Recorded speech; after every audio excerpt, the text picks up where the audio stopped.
funny, in America, half the people in this country think that drugs is what you have to regulate to make us safer, and half the people think guns. That's what you got to regulate to make us safer. But I always think if you're going to regulate one thing that has the most potential to cause death and destruction, religion.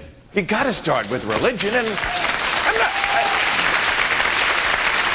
I don't say this out of bitterness. Look, I was raised Catholic, but, you know, I was never molested, and I'm a little insulted. Quite frankly, I guess they didn't find me attractive, but I was attractive, and it's their loss. But no, I mean, what I have against religion is that they start you when you are so defenseless. I mean, I was 3 or something when they started pumping this bullshit into my head. I believed in Santa Claus and the fairy godmother. Of course I believed in a virgin birth, and a guy lived in a whale, and a woman came from a rib. But then something very important happened to me that made me doubt all of it. I graduated 6th grade. Thank you. I mean, God almighty. I really understand how this nightmare of clerical pedophilia could have happened, because if you're a priest and you spend your whole life spewing this nonsense about the snake and the whale and the apple and the rib, it's like, oh, fuck it, just blow me, kid. What the fuck?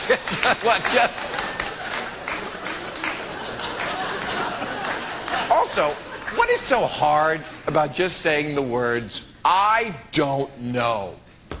I don't know. Of course there are questions that plague all of us. How did we get here? What happens when we die? Is there a heaven? Am I on the list? Who let the dogs out? Yes.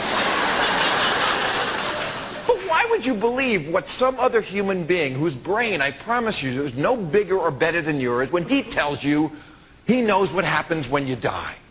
Don't masturbate now. You won't get to hang out with Jesus in heaven. How do I know? I've got a pointy hat. I've got a hat and a robe, and I have smoke and a wand. It's so gay, the whole church. It's just... Could they just come out of the closet, really? I mean, it's just so, you know, every Sunday it's such a pageant with the costumes and the wands and the goblets and the smoke and the kneeling down in front of another man with your mouth open. Nothing gay about that, no. Nothing gay there. So, are religions corrupt? Yes, of course they are. But once again, I have to say, their religions, even worse. Even worse. I mean, that thing about the 72 virgins, that's the lowest. Promising pussy in the afterlife is the lowest thing I've ever heard in my life.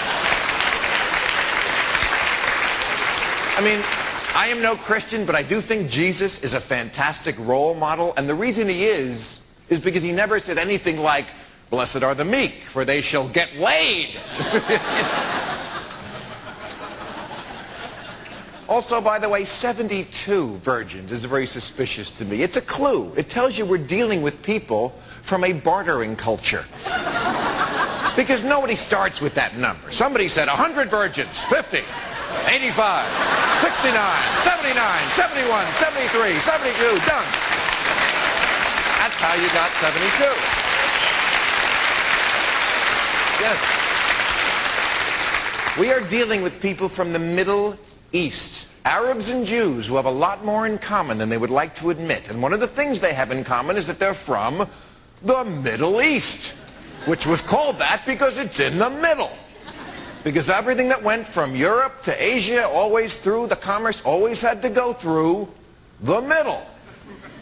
That's why Columbus was looking for another way. And people said to him, Chris, if you take this journey, you're going to die. And he said, I would rather sail off the edge of the fucking world than deal with those people one more day.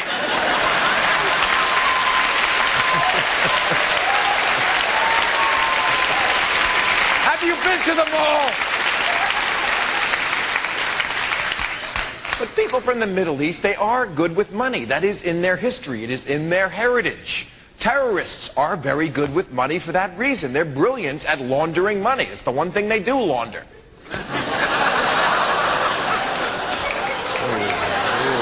Bill, don't make fun of the people who attacked us.